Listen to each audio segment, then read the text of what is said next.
Ciudad de México siempre ha sido presentada como una ciudad que resiste todo: terremotos, crisis políticas, colapsos financieros globales, cambios de gobierno, crecimiento demográfico descontrolado. Desde afuera, la narrativa dominante insiste en que esta metrópoli nunca cae, solo se adapta. Sin embargo, detrás de esa imagen de fortaleza permanente, existe una historia menos visible, una cadena de decisiones económicas que, tomadas en momentos clave, terminaron construyendo uno de los errores estructurales más profundos de su historia moderna. Un error que no explotó de forma inmediata, que no dejó una fecha única para ser recordada, pero que golpeó de manera constante, silenciosa y acumulativa a millones de personas. Para comprender este error, es necesario abandonar la idea de que las grandes crisis siempre llegan con estruendo. En el caso de Ciudad de México, el golpe económico no fue un colapso repentino, sino una erosión progresiva, un desgaste que comenzó mucho antes de que la mayoría de la población pudiera percibirlo, cuando la ciudad aún parecía avanzar con fuerza y optimismo hacia el futuro. Durante la segunda mitad del siglo XX, especialmente a partir de la década de los años 40, Ciudad de México se convirtió en el epicentro absoluto del proyecto económico nacional. La industrialización acelerada, la concentración administrativa y la migración masiva desde zonas rurales transformaron la capital en un imán demográfico. Cada año, cientos de miles de personas llegaban buscando empleo, educación, servicios y una promesa de estabilidad que el resto del país no podía ofrecer en ese momento. La ciudad crecía horizontalmente, verticalmente y demográficamente a un ritmo que superaba cualquier precedente en la región. Ese crecimiento fue interpretado como una señal de éxito. Para los gobiernos de la época, una ciudad que crecía era una ciudad que funcionaba. La expansión urbana, la construcción de infraestructura y el aumento del consumo parecían confirmar que el modelo estaba dando resultados. Sin embargo, esa lectura ocultaba una fragilidad profunda. El crecimiento no estaba siendo acompañado por una transformación estructural de la economía urbana. La ciudad se expandía, pero su base productiva formal no crecía al mismo ritmo que su población. Aquí comienza a formarse el núcleo del error. En lugar de preguntarse cómo sostener a largo plazo una megaciudad en expansión constante, las decisiones económicas se orientaron a mantener el funcionamiento inmediato. Se priorizó evitar tensiones sociales visibles por encima de corregir desequilibrios de fondo. Subsidios generalizados, servicios públicos artificialmente baratos y una fuerte dependencia del gasto estatal se convirtieron en pilares del día a día urbano. Durante años, esta estrategia pareció efectiva. El transporte seguía siendo accesible, la energía estaba subvencionada y la ciudad continuaba atrayendo inversión y mano de obra. Pero lo que no se decía en voz alta era que ese equilibrio dependía de condiciones externas muy específicas. Dependía de crédito accesible, de ingresos públicos suficientes y de un contexto internacional relativamente estable. A finales de la década de los años 70, ese contexto comenzó a cambiar de manera drástica. Las economías globales enfrentaron una transformación profunda. El costo del dinero aumentó, las tasas de interés internacionales se elevaron y el acceso al financiamiento externo se volvió más restrictivo. Para países en desarrollo, esto representó una presión inmediata sobre las finanzas públicas, y para ciudades altamente dependientes del gasto estatal, como Ciudad de México, el impacto potencial era enorme. En lugar de replantear el modelo urbano y económico, la respuesta fue seguir adelante. Se optó por financiar el funcionamiento de la ciudad sin modificar su estructura de fondo. Se asumió que el crecimiento futuro resolvería los problemas presentes. Este razonamiento, común en muchas economías emergentes de la época, ignoraba un detalle crucial: la ciudad ya estaba operando por encima de su capacidad financiera real. Ciudad de México consumía más recursos de los que generaba localmente. Su economía informal crecía más rápido que su sector formal, lo que reducía la recaudación efectiva. La expansión urbana no siempre se traducía en retorno fiscal suficiente, y aún así, los compromisos de gasto seguían aumentando. Transporte, agua, electricidad, vivienda y servicios básicos requerían inversiones constantes para sostener una población que no dejaba de crecer. Durante un tiempo, la ilusión de estabilidad se mantuvo. Desde la perspectiva cotidiana, la ciudad funcionaba. Las calles estaban llenas, los mercados operaban, las fábricas producían y la vida urbana seguía su curso. Pero debajo de esa normalidad aparente, el sistema se volvía cada vez más rígido y vulnerable. La fragilidad se hizo evidente cuando el margen de maniobra comenzó a desaparecer. A principios de la década de los años 80, las restricciones financieras se volvieron imposibles de ignorar. El acceso al crédito externo se redujo de forma significativa y las finanzas públicas entraron en tensión. La ciudad, diseñada para crecer con apoyo constante del Estado, tuvo que enfrentar un escenario de ajuste para el cual no estaba preparada. El error económico no fue solo haber llegado a ese punto, sino la forma en que se había construido el camino hasta allí. Durante décadas, se evitó una reforma profunda del modelo urbano. Se postergaron decisiones difíciles, se normalizó el déficit y se confió en que el tamaño de la ciudad la haría resistente a cualquier sacudida. Pero las megaciudades no colapsan de golpe.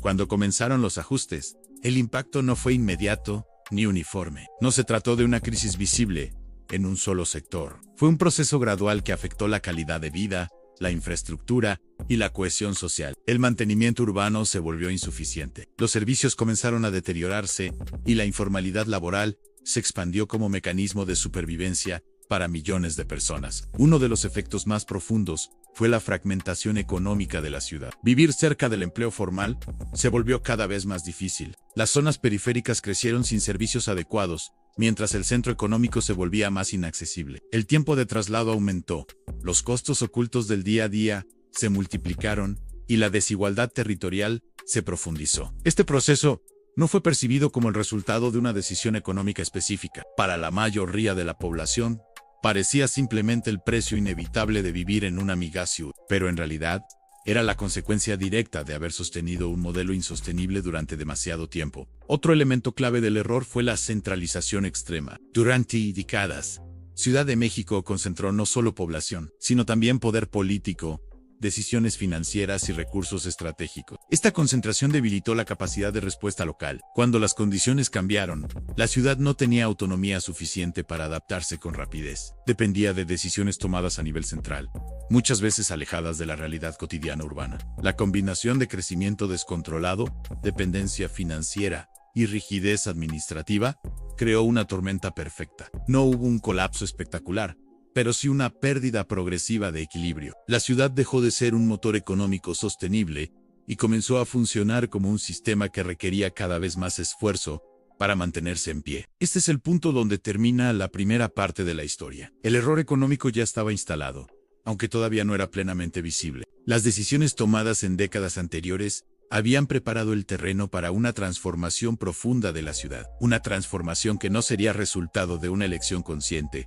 sino de una adaptación forzada. En el siguiente bloque, veremos cómo este error comenzó a manifestarse con mayor claridad, cómo afectó la estructura social y económica de Ciudad de México y por qué las consecuencias de esas decisiones siguen marcando la vida urbana hasta hoy. Porque cuando una ciudad crece sin corregir sus cimientos, el costo no se paga de una sola vez, se paga durante generaciones. Cuando los efectos del error económico comenzaron a hacerse visibles, ya no había espacio para soluciones simples. Ciudad de México entró en una nueva etapa de su historia sin haber cerrado la anterior. Las decisiones del pasado no solo condicionaban el presente, sino que reducían drásticamente las opciones futuras. La ciudad avanzaba, pero lo hacía cargando un peso invisible que se manifestaba en cada aspecto de la vida urbana. Durante la década de los años 80, el entorno económico se volvió mucho más restrictivo. El margen para sostener subsidios amplios se redujo. La inversión pública perdió ritmo y el mantenimiento de la infraestructura comenzó a postergarse de forma sistemática. No fue una decisión anunciada ni un plan explícito. Fue una acumulación de pequeños recortes, retrasos y ajustes que juntos transformaron el funcionamiento cotidiano de la ciudad. El transporte público es uno de los primeros espacios donde este desgaste se hizo evidente. Durante décadas, había sido sostenido como un pilar de estabilidad social. Mantenerlo accesible era una prioridad política, porque millones de personas dependían de él para trabajar, estudiar y sobrevivir en una ciudad cada vez más extensa. Pero sostener tarifas bajas, sin una base financiera sólida, implicaba sacrificar inversión, modernización y mantenimiento. El resultado fue un sistema que seguía funcionando, pero cada vez con mayor esfuerzo, menor eficiencia y más costos ocultos para los usuarios. Al mismo tiempo, la expansión urbana continuó, pero ya no con la misma capacidad de planificación. Zonas enteras crecieron sin servicios suficientes, sin transporte adecuado y sin integración real al tejido económico formal. La periferia se convirtió en una válvula de escape para una ciudad que no podía absorber más población en sus áreas centrales, pero tampoco podía ofrecer condiciones equitativas en los nuevos asentamientos. Este proceso tuvo un impacto directo en la economía cotidiana. El tiempo se transformó en un costo económico central. Horas de traslado que no se contabilizaban en ningún presupuesto oficial comenzaron a definir la vida de millones de personas. Trabajar en la ciudad implicaba gastar cada vez más energía simplemente para llegar al trabajo. Ese desgaste no aparecía en los indicadores macroeconómicos, pero erosionaba la productividad, la salud y la calidad de vida. Mientras tanto, el empleo formal no crecía al ritmo necesario. La economía informal dejó de ser una etapa transitoria y se convirtió en una condición permanente para una parte significativa de la población. Vender, producir o prestar servicios fuera del sistema formal no era una elección ideológica, sino una estrategia de supervivencia. Sin embargo, este fenómeno profundizaba el problema original, porque reducía aún más la capacidad fiscal de la ciudad y reforzaba su dependencia de recursos externos. La ciudad había entrado en un círculo difícil de romper. Para sostener la estabilidad social, necesitaba gastar, pero para gastar, necesitaba una base económica que ya no estaba creciendo de manera suficiente, y para fortalecer esa base, requería inversiones que no podía financiar sin endeudarse o recortar en otros sectores. En este contexto, comenzaron a aplicarse reformas parciales, ajustes administrativos, cambios en la gestión urbana, intentos de descentralización y modificaciones en la relación entre el gobierno central y la ciudad. Sin embargo, estas medidas no atacaban el núcleo del problema. Eran respuestas defensivas, diseñadas para contener el deterioro, no para revertirlo. Uno de los efectos más profundos de este periodo fue la consolidación de una ciudad fragmentada. La experiencia urbana dejó de ser compartida. Mientras algunos sectores lograban adaptarse mejor, otros quedaban atrapados en dinámicas de precariedad estructural. La desigualdad dejó de ser solo una cuestión de ingresos y se convirtió en una cuestión territorial. El lugar donde se vivía determinaba el acceso a servicios, oportunidades y tiempo. Esta fragmentación no ocurrió de forma abrupta, se construyó lentamente, normalizada por el discurso de que el crecimiento desordenado era inevitable. Pero en realidad, era la consecuencia directa de un modelo económico que había priorizado la expansión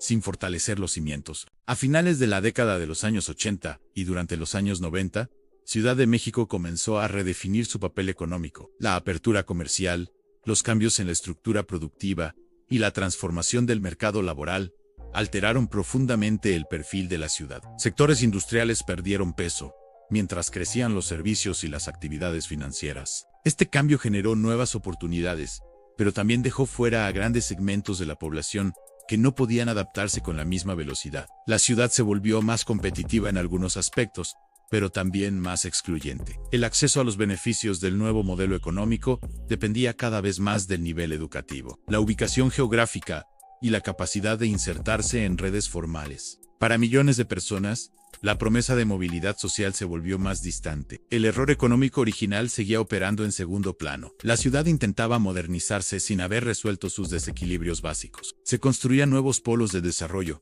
pero el sistema de transporte seguía saturado. Se promovían inversiones, pero la infraestructura existente no se renovaba al mismo ritmo. Se hablaba de competitividad global, mientras amplias zonas carecían de servicios urbanos de calidad. En este periodo, la percepción pública del problema también comenzó a cambiar. Ya no se trataba solo de una ciudad grande y caótica, sino de una ciudad difícil. Difícil de habitar, difícil de sostener, difícil de gobernar. El discurso de la resiliencia seguía presente, pero cada vez resultaba más evidente que la resistencia tenía un costo acumulativo. La falta de una corrección profunda del modelo económico urbano dejó a Ciudad de México en una posición vulnerable frente a cualquier nueva crisis. Cada choque externo encontraba a la ciudad con menos margen de maniobra, más rigidez estructural y una población cada vez más expuesta a los impactos. Este segundo momento de la historia es clave, porque marca la transición entre el error silencioso y sus consecuencias visibles. La ciudad ya no solo cargaba con un desequilibrio técnico,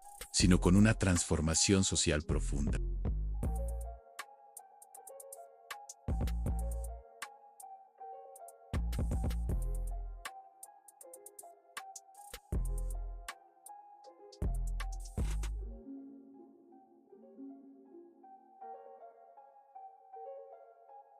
Y sería entonces cuando Ciudad de México enfrentaría una pregunta incómoda: ¿cómo corregir un modelo que había sostenido su crecimiento durante décadas, pero que ahora limitaba su futuro? Eso es lo que analizaremos en el siguiente bloque, donde veremos cómo la ciudad intentó reinventarse, qué costos tuvo ese intento y por qué las huellas de aquel error económico siguen presentes, incluso cuando parece que todo ha cambiado.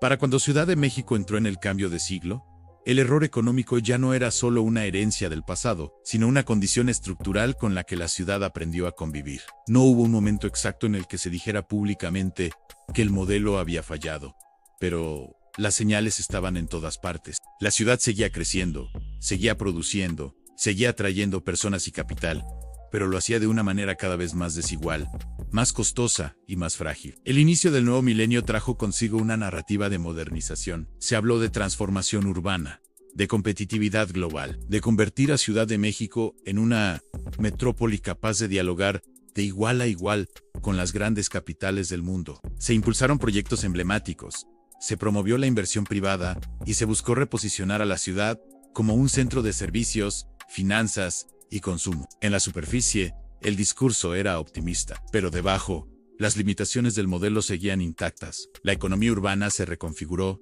pero no se reequilibró. Mientras algunos sectores se integraban con éxito a la nueva lógica económica, amplias capas de la población quedaban al margen. El empleo formal crecía de manera insuficiente para absorber la demanda laboral, y la informalidad seguía siendo el principal amortiguador social. Esto no solo afectaba a los ingresos individuales, sino que debilitaba aún más la capacidad fiscal de la ciudad, reduciendo los recursos disponibles para inversión pública sostenible. La vivienda se convirtió en uno de los espacios donde el error económico se manifestó con mayor crudeza. Durante décadas, la expansión urbana había sido la respuesta automática al crecimiento poblacional, pero en el nuevo contexto, esa expansión comenzó a chocar con límites físicos, financieros y sociales. Vivir cerca de los centros de empleo se volvió cada vez más caro, mientras que las opciones accesibles se desplazaban a zonas cada vez más alejadas y peor conectadas. El resultado fue una ciudad extendida al límite, donde la distancia se transformó en un factor de exclusión económica. No se trataba solo del precio de la vivienda, sino del costo total de habitar la ciudad. Transporte, tiempo, desgaste físico, inseguridad y falta de servicios se sumaban a una ecuación que hacía cada vez más difícil sostener una vida urbana digna para millones de personas. Este fenómeno no fue accidental, fue la consecuencia directa de un modelo económico que nunca logró alinear crecimiento urbano con sostenibilidad financiera. Durante años, se permitió que el mercado resolviera lo que el Estado ya no podía financiar, sin establecer mecanismos suficientes para corregir los desequilibrios que esa lógica generaba. La ciudad creció en función de la rentabilidad inmediata, no de la integración social a largo plazo. En paralelo, la infraestructura urbana envejecía. Sistemas diseñados para una ciudad mucho más pequeña seguían soportando una demanda creciente. El mantenimiento se volvía cada vez más costoso y complejo, y las inversiones necesarias para modernizarlo competían con otras prioridades urgentes. Cada decisión implicaba postergar algo. Cada presupuesto era un ejercicio de contención. La fragilidad del modelo se hizo especialmente evidente ante eventos externos. Cada crisis económica regional o global encontraba a Ciudad de México con un margen de respuesta limitado. El impacto no siempre se traducía en colapsos visibles, pero sí en un deterioro progresivo de las condiciones de vida. El empleo se volvía más inestable, los ingresos más volátiles y la capacidad de ahorro casi inexistente para amplios sectores de la población. A pesar de esto, la ciudad seguía funcionando, y esa capacidad de seguir adelante reforzaba la idea de que el modelo, aunque imperfecto, era viable. Este fue uno de los aspectos más peligrosos del error económico. No se trataba de un sistema que fallaba de manera espectacular, sino de uno que sobrevivía a costa de desgastar constantemente a quienes lo sostenían. La gobernanza urbana también reflejaba estas tensiones. Administrar una ciudad de este tamaño, con recursos limitados y demandas crecientes, implicaba tomar decisiones difíciles de manera permanente. Muchas de ellas eran reactivas, orientadas a apagar incendios más que a rediseñar el sistema. La planificación de largo plazo quedaba subordinada a la urgencia cotidiana. La centralización histórica seguía pesando, aunque se avanzó en ciertos procesos de descentralización administrativa. La estructura general del poder y del financiamiento urbano continuaba condicionando la capacidad de acción local. Esto hacía que cualquier intento de reforma profunda fuera lento, fragmentado y políticamente costoso. Mientras tanto, la percepción social de la ciudad cambiaba. Ciudad de México ya no era solo el lugar de las oportunidades, sino también el espacio del desgaste constante. La vida urbana se volvía sinónimo de estrés, de largas jornadas y de una sensación permanente de estar corriendo sin avanzar. Esta percepción no era solo cultural, tenía raíces económicas claras. El error original había generado una ciudad que exigía cada vez más esfuerzo individual para compensar las fallas estructurales. Donde antes el Estado absorbía una parte importante de los costos, ahora esos costos se transferían a las personas. Tiempo,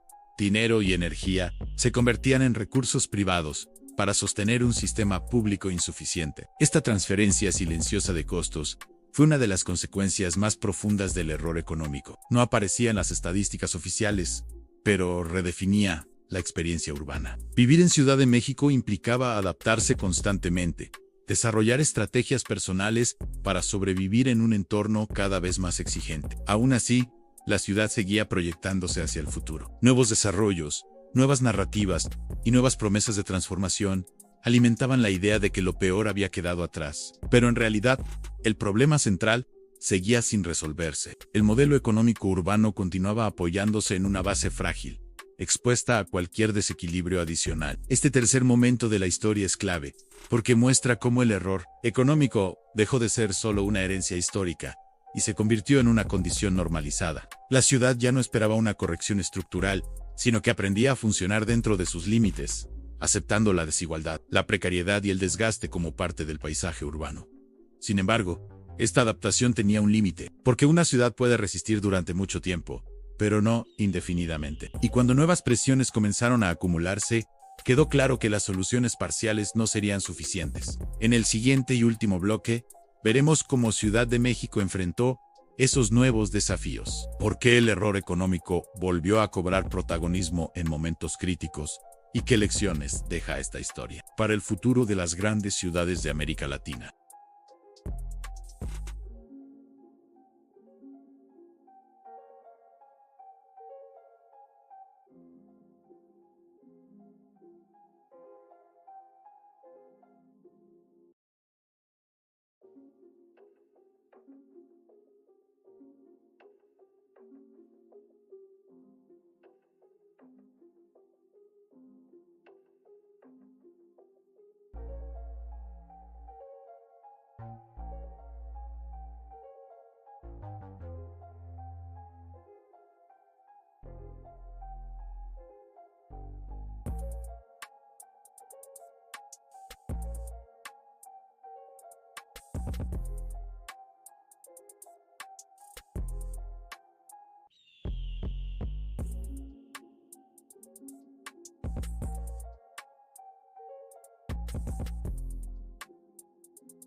Mantener funcionando una ciudad de ese tamaño requería inversiones constantes, pero los recursos disponibles nunca alcanzaban para cubrir todas las necesidades al mismo tiempo. Cada decisión implicaba elegir qué área podía esperar y cuál debía atenderse de inmediato. En este escenario, el error económico original volvió a hacerse visible con fuerza. La dependencia histórica de un gasto público elevado, sin una base urbana suficientemente equilibrada en términos productivos y fiscales, reducía drásticamente la capacidad de respuesta ante cualquier crisis. La ciudad seguía siendo relevante, seguía generando riqueza, pero esa riqueza no se distribuía ni se transformaba en estabilidad estructural para la mayoría de la población. Cada evento externo, ya fuera una desaceleración económica, una crisis regional o una contingencia inesperada, tenía efectos amplificados. La ciudad ya no absorbía los impactos como antes, los trasladaba a la vida cotidiana. El empleo se volvía más inestable, los ingresos más frágiles y la capacidad de las personas para planificar a largo plazo se reducía aún más. El error económico no aparecía en un solo indicador, sino en la suma de pequeñas tensiones constantes. Durante este periodo, surgieron nuevos discursos y nuevas promesas. Se habló de sostenibilidad, de ciudades inteligentes, de movilidad integrada y de regeneración urbana. Algunas iniciativas lograron mejoras puntuales, pero ninguna consiguió alterar de manera profunda la lógica general del sistema. El tamaño de la ciudad, su complejidad administrativa y su historia de decisiones postergadas hacían que cualquier transformación estructural fuera lenta y políticamente costosa. La desigualdad territorial, que se había consolidado durante décadas, se convirtió en uno de los factores más críticos. Las zonas con menor acceso a servicios seguían siendo las más vulnerables ante cualquier choque. Allí, la informalidad continuaba funcionando como una red de supervivencia, pero también como un síntoma de la incapacidad del modelo para integrar plenamente a su propia población. El error económico no solo había creado desequilibrios financieros, sino también una ciudad profundamente fragmentada. A pesar de todo, Ciudad de México seguía proyectando una imagen de dinamismo. Cultura, creatividad, consumo y actividad económica convivían con un sistema que exigía cada vez más esfuerzo para sostenerse. Esta coexistencia generó una paradoja peligrosa. La vitalidad urbana ocultaba la fragilidad estructural. Mientras la ciudad seguía produciendo y moviéndose, el desgaste se normalizaba. Uno de los efectos más profundos de esta etapa fue precisamente esa normalización. Lo que antes habría sido visto como una falla grave, pasó a considerarse parte natural de la vida urbana. Traslados excesivos, servicios saturados, vivienda inaccesible y empleo inestable dejaron de percibirse como problemas estructurales y se aceptaron como condiciones inevitables. Esa aceptación silenciosa fue quizás la consecuencia más duradera del error económico. Porque cuando una sociedad deja de cuestionar el origen de sus tensiones, pierde la capacidad de imaginar alternativas. La adaptación constante sustituyó a la corrección profunda. La resiliencia, tan celebrada en el discurso público, se convirtió en una exigencia permanente para millones de personas. No era una virtud ocasional, sino una condición obligatoria para sobrevivir en la ciudad. Mirando hacia atrás, el error económico que golpeó a Ciudad de México no puede reducirse a una sola decisión ni a un solo periodo. Fue una secuencia prolongada de elecciones coherentes con su contexto histórico, pero desconectadas de una visión de largo plazo. Fue crecer sin reformar, sostener sin equilibrar y posponer sin corregir. Cada etapa reforzó a la siguiente, hasta construir un modelo difícil de transformar. La idea central que atravesó todo este proceso fue simple y peligrosa: que el tamaño, la importancia y la centralidad de la ciudad la protegerían de sus propias contradicciones. Durante un tiempo, esa idea pareció confirmarse. La ciudad resistía, se adaptaba y seguía adelante. Pero resistir no significa resolver, solo significa postergar el costo. Hoy, Ciudad de México enfrenta un futuro donde las condiciones que permitieron sostener ese error ya no existen. El entorno económico es más exigente, los recursos son más limitados y la presión social es mayor. El margen para seguir trasladando los costos hacia adelante se reduce cada vez más.